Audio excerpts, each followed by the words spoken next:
Hi, I'm Dr. Emily Frost and I am the team lead for Ecology and Environmental Science at WSP.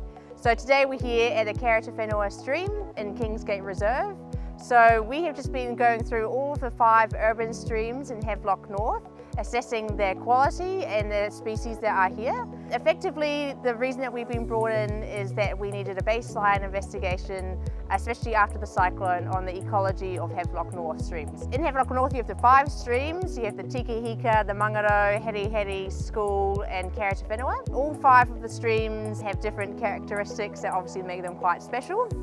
So standing here on the Karatawhenua, this is what we consider a moderate to fair water quality stream. To assess this, we undertook a series of different investigations. One is looking at how fish passage affects the stream, the amount of stormwater drainage coming off properties, what we call a stream ecological valuation, so that assesses different variations of the stream, so water quality, the biodiversity, habitat types and coverage in terms of the riparian planting, and then a general whole site walkover.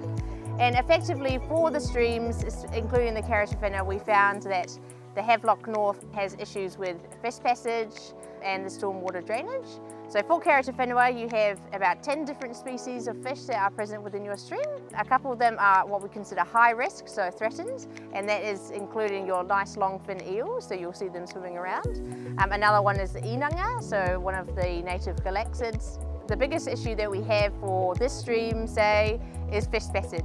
So if you've been walking up and down the streams, you'll notice that there's large concrete channels or big culverts, so the Tomato Road culvert, that have big drops and perch drops in them. This is a problem because fish, especially fish in New Zealand, are what we call diadromous, so they go between the marine and fresh water to complete their life cycle. And if you're thinking about diadromous fish, eels are one of them. They're one of the more popular ones. And so they come up streams to mature, and once they've matured, they will go back out to sea and all the way to Tonga to spawn.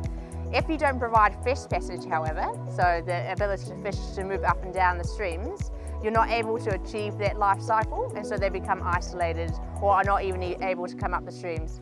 That's an issue that we find in most New Zealand streams, and that's why the government's passed new legislation in 2020 to make sure that this becomes rectified.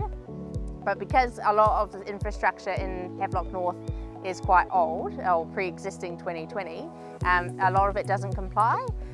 So say for the Karatawhenua, we have a good population of species that are downstream, but as you move upstream towards the dams, unfortunately they start to become lost. Another instance of this is the Mangaro. So in the Mangaro stream, you have 10 species, including the high-risk ones in the downstream portion. And by the time you get all the way back up to the upstream parts where the dam are, you've lost 5 species because of the fish passage problems. So just looking here behind me is what we call a weir, a drop structure, and that is one of the other big fish passage problems that we will be identifying.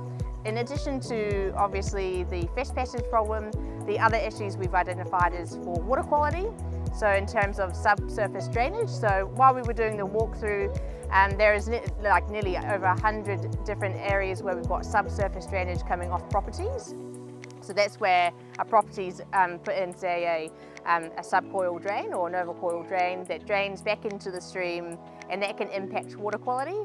So with the investigations that we carried out, we did identify that water quality was one of the parameters in the streams that were pretty impacted. And overall, the scoring that we would give the streams would be pretty poor. The only areas that didn't score poorly were the Mangaro and the Tikahika. Tikahika was definitely in terms of the best stream in terms of water quality and habitat provision. The issue is that the most downstream part, where you come into the Karatawhenua, you have a very large fish passage barrier, and so there's only 3 species of fish that are in that stream, which is a shame. So what can you do? There's a number of things that you can do as, say, a property owner or someone who's interested to help improve the streams. The number one thing we recommend is to try and improve the water quality, and that can be through riparian planting. So planting provides a lot of habitat provision. It also provides shade that can help the amount of oxygen that's going into the stream. It also helps to suck up nutrients. So if you've got a lot of drainage coming off properties, it helps to suck up the nutrients before the surface water goes into the streams. So if you're a homeowner, do the planting, HDC or Hastings District Council have really good planting guides, and you can reach out to them and I'm sure they would be happy to help.